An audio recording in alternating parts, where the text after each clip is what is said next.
ఇప్పుడు మనం ఒక 8 ఇయర్స్ పాప స్టోరీ గురించి చూద్దాం. వాళ్ళ అమ్మగారు కొన్ని రోజుల నుంచి పాప యూరిన్ ఎక్కువగా వెళ్తుంది. నిద్రపోయిన తర్వాత కూడా లేచి యూరిన్కి వెళ్ళాల్సిన అవసరం వస్తుంది. దాహం ఎక్కువగా ఉంటుంది.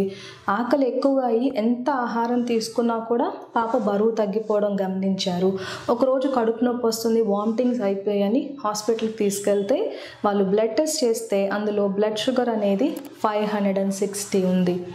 అండ్ డాక్టర్స్ వాళ్ళు గమనించి ఆ పాపకి ట్రీట్మెంట్ ఇచ్చి ఇది టైప్ 1 డయాబెటీస్ అమ్మ, మీరు ఒక రోజులో 4 సార్లు ఇన్సులిన్ తీసుకోవాలి, ఎవ్రీడే షుగర్ టెస్ట్ చేసుకోవాలి, జీవితాంతం మందులు వాడాల్సి వస్తుంది పాప అని చెప్పారు. ఈ పేరెంట్స్ నా దగ్గరకు వచ్చి ఒక క్వశ్చన్ అడిగారు, మాకెవ్వరికి షుగర్ లేదండి, మేము ఏమైనా తప్పు చేసామా, మేము పాపకు పెట్టే ఆహారంలో ఏమన్నా పెట్టకూడని పెట్టామా, దానివల్ల పాపకి షుగర్ వచ్చిందా అని నన్ను క్వశ్చన్ అడిగారు. ఈ పాప పేరెంట్స్ ఎటువంటి తప్పు చేయలేదండి. టైప్ 1 డయాబెటీస్ రావడానికి కారణాలు ఇప్పుడు మనం చూద్దాం.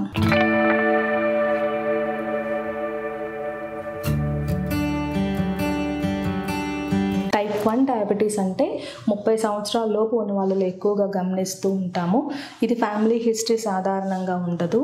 మన శరీరంలో ఉన్న బీటా సెల్స్, ప్యాంక్రియాస్లో ఉన్న బీటా సెల్స్లో తయారయ్యే హార్మోనే ఇన్సులిన్ అనే హార్మోన్. మన శరీరంలో షుగర్ లెవెల్స్ని పెంచేసే హార్మోన్స్ చాలా ఎక్కువగా ఉంటాయి. గ్లూకగాన్, కార్టికోస్టిరాయిడ్స్ ఇవన్నీ కూడా షుగర్ లెవెల్స్ని పెంచేస్తాయి. కానీ ఇన్సులిన్ అనే హార్మోన్ మాత్రమే షుగర్ లెవెల్ని తగ్గిస్తుంది. ఇది చాలా పవర్ఫుల్ హార్మోన్ అండి. ఎందుకంటే ఒక నార్మల్ షుగర్ లేని వ్యక్తి 1 కిలో స్వీట్స్ తిన్నా, 1 litre cool drink, Coca Cola, Thums Up ఏది తీసుకున్నా సరే వాళ్ళ బ్లడ్ షుగర్ అనేది 140 లోపే ఉంటుంది. అంత పవర్ఫుల్ హార్మోన్ ఇన్సులిన్ అనేది. మరి టైప్ 1 డయాబెటీస్ ఎందుకు వస్తుంది పిల్లల్లో అంటే కొన్ని హెచ్ఎల్ఏ జీనోటైప్స్ అంటాము. ఈ హెచ్ఎల్ఏ జీనోటైప్స్ చేంజెస్ ఉన్న పిల్లల్లో ఇమ్యూన్ సెల్స్ మిస్డైరెక్ట్ అవ్వడం అనేది జరుగుతుంది. అంటే ఇమ్యూన్ సెల్స్ అనేది ఏ బ్యాక్టీరియానో వైరస్నో అటాక్ చేసి డ్యామేజ్ చేయాలి, కానీ ఈ మిస్డైరెక్టెడ్ ఇమ్యూనిటీ అంటాము. అంటే ఆటో ఇమ్యూనిటీ వల్ల ఈ ఇమ్యూన్ సెల్స్ వెళ్ళి ప్యాంక్రియాస్లో ఉన్న బీటా సెల్స్ని గ్రాడ్యువల్గా డ్యామేజ్ చేసి ఆన్ ఫైనల్ డే పూర్తిగా బీటా సెల్స్ డ్యామేజ్ అయిపోయి ఇన్సులిన్ అనే హార్మోన్ వీళ్ళ శరీరంలో పూర్తిగా తగ్గిపోతుంది. కాబట్టి షుగర్ లెవెల్స్ అంత ఎక్కువగా పెరిగిపోతాయి. ఈ పేరెంట్స్ నన్ను అడిగిన next question, insulin hormone injection తీసుకోవడం చాలా కష్టంగా ఉంది డాక్టర్, పాపకి ఇంజెక్షన్ తీసుకోకుండా మెడిసిన్స్ ఆపేసే అవకాశాలు ఉన్నాయా అని నన్ను అడిగారు వాళ్ళు. నేను తిరిగి వాళ్ళని ఒక క్వశ్చన్ అడిగాను, మీరు గాలి పీల్చుకోకుండా ఎంతసేపు ఉంటారు, వాటర్ తాగకుండా ఎన్ని రోజులు ఉంటారు, ఆహారం భోజనం తీసుకోకుండా ఎన్ని రోజులు ఉండగలుగుతారు అనే క్వశ్చన్ అడిగాను. వాళ్ళు ఇవి లైఫ్ సేవింగ్ కదా అండి, కంపల్సరీ తీసుకోవాలి, గాలి పీల్చుకోకుండా మేము 1 నిమిషం కూడా ఉండలేమని చెప్పారు.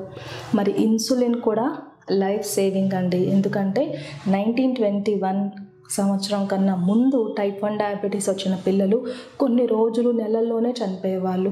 వాళ్ళు డీకే అంటే డయాబెటిక్ కీటోసిడోసిస్లోకి వెళ్ళిపోయి చాలా బరువు తగ్గిపోయి వాళ్ళు చనిపోవడం అనేది జరిగింది. 1921లో బ్యాంకింగ్ అనే బెస్ట్ సైంటిస్ట్ ఇన్సులిన్ హార్మోన్ని కనుక్కున్నారు. కాబట్టి దాని తర్వాత చాలా తక్కువ డెత్ రేట్ ఉండేది పిల్లల్లో. ఈ టైప్ 1 డయాబెటీస్ వచ్చిన వాళ్ళు ఇన్సులిన్ రెగ్యులర్గా వాడుకోవడం వల్ల 60 ఇయర్స్, 70 ఇయర్స్, ఈవెన్ 90 ఇయర్స్ కన్నా కూడా ఎక్కువ సంవత్సరాలు బతికి ఎటువంటి డయాబెటిక్ కాంప్లికేషన్స్ రాని వాళ్ళు చాలామందిని ఈ రోజుల్లో మేము చూస్తూ ఉన్నాము. కాబట్టి ఇన్సులిన్ అనేది లైఫ్ సేవింగ్ హార్మోన్, అది కూడా టైప్ 1 డయాబెటీస్ వాళ్ళలో. ఈ రోజున మనం డయాబెటీస్ రివర్స్ అయిపోతుంది, తగ్గిపోతుంది, మరి మా పాపకి టైప్ 1 కూడా రివర్స్ అయిపోతుందా అని అడుగుతున్నారు. కాదండి, టైప్ 1 డయాబెటీస్ డయాగ్నోస్ అవడానికి కొన్ని టెస్టులు చేస్తూ ఉంటాము. గ్యాడ్ యాంటీబాడీస్, సి పెప్టైడ్, ఇవన్నీ ఖచ్చితంగా టైప్ 1 డయాబెటీస్ని మనం నిరూపిస్తే ఈ పిల్లలు ఇన్సులిన్ లెవెల్ తగ్గకుండా రెగ్యులర్గా ఇన్సులిన్ ఇంజెక్షన్ తీసుకుంటే వీళ్ళకి ఎటువంటి కాంప్లికేషన్స్ రాకుండా వీళ్ళందరి పిల్లల్లాగే చదువుకుంటారు, వాళ్ళ ప్రొఫెషన్లో కూడా ముందుకెళ్తారు. డయాబెటిక్ కాంప్లికేషన్స్ని మనం 100% వీళ్ళలో నివారించవచ్చు. కానీ పిల్లలకి హెల్దీ లైఫ్ స్టైల్స్ అలవాటు చేయాలి. ఒక రోజులో 3 మేజర్ మీల్స్, మధ్యలో షుగర్ డౌన్ అవ్వకుండా స్నాక్స్ తీసుకోవాలి, రెగ్యులర్గా ఫిజికల్ యాక్టివిటీ, బ్యాలెన్స్డ్ డైట్ అనేది ఇవ్వడం ద్వారా వాళ్ళ గ్రోత్లో ఎటువంటి ప్రాబ్లమ్స్ రావు. వాళ్ళ ఫ్యూచర్లో కూడా మనం డయాబెటిక్ కాంప్లికేషన్స్ని నివారించవచ్చు.